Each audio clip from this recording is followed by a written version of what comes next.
12 IPA 4, kelompok 8 yang beranggotakan saya Raka Absina Permana. Saya Faisal Alitradin. Saya Tiara. Saya Nisa Santo. Di sini kami ingin mempresentasikan produk rekayasa digital yang telah kami buat, yaitu sensor hujan. Tanpa berlama-lama lagi, mari kita lanjut ke videonya. Pada era digital seperti saat ini, perkembangan teknologi semakin pesat dan memberikan dampak yang signifikan dalam berbagai aspek kehidupan manusia. Salah satu bidang yang terus mengalami kemajuan adalah rekayasa digital, yang merupakan penerapan konsep dan teknologi digital dalam merancang, mengembangkan, dan memproduksi berbagai macam produk dan sistem.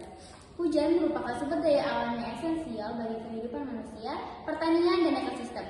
Namun, curah hujan yang tidak menentu dan sulit diprediksi dapat menimbulkan berbagai permasalahan seperti kekeringan, banjir, dan tanah longsor.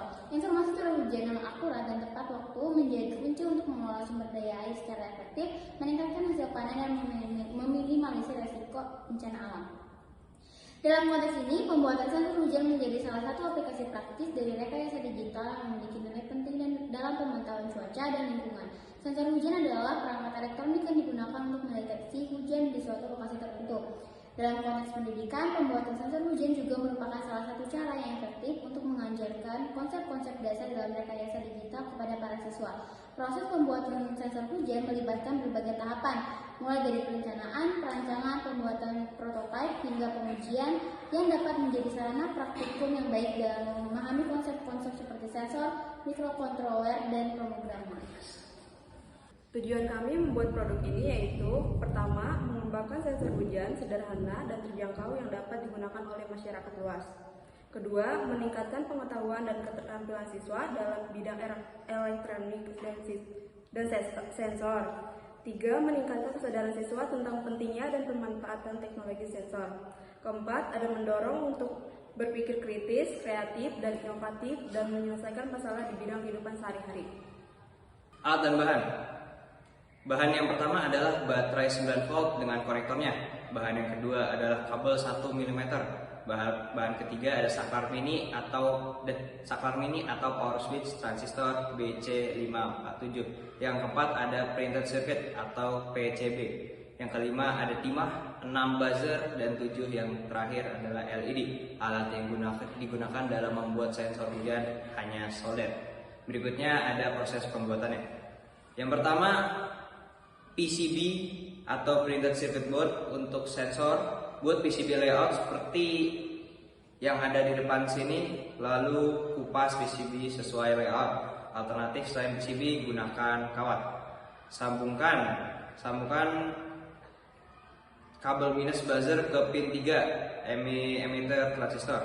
Yang ketiga, sebaliknya, sambungkan pin minus ke buzzer ke anode minus LED. Keempat, kabel min di baterai 9 volt dihubungkan ke katode LED.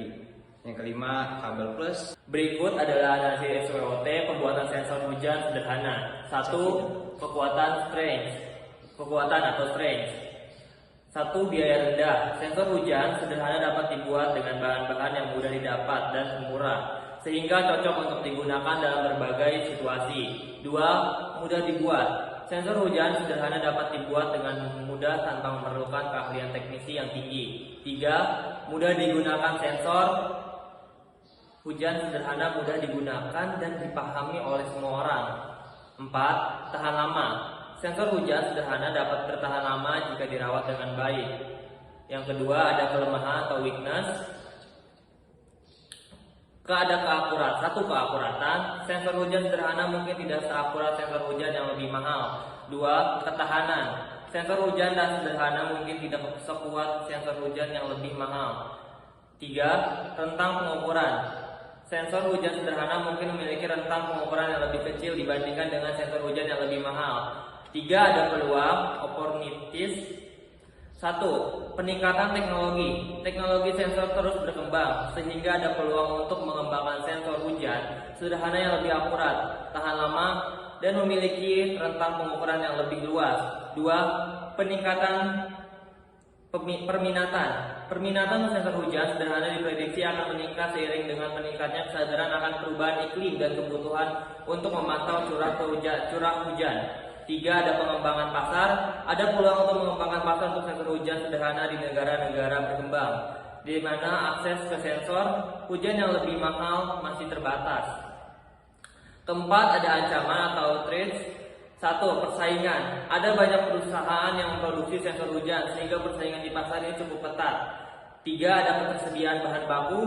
Ketersediaan bahan baku untuk membuat sensor hujan sederhana dapat berfluktuasi yang dapat mengaruhi biaya produksi. 3. Ada perubahan peraturan. Perubahan peraturan tentang penggunaan sensor hujan dapat mempengaruhi permintaan dan produksi sensor hujan sederhana.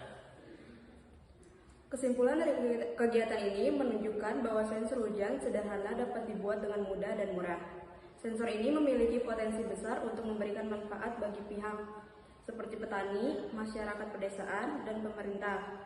Pengembangan sensor hujan sederhana ini merupakan salah satu contoh aplikasi praktis dan rekayasa digital yang memiliki nilai penting dalam pemantauan cuaca dan lingkungan.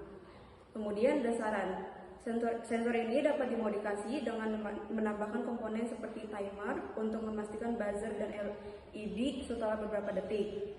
Sensor ini dapat dikembangkan lebih lanjut dengan menambahkan fitur-fitur seperti menggunakan intensitas hujan, pengiriman data curah hujan ke perangkat lain, koneksi ke internet, dan monitor secara real time.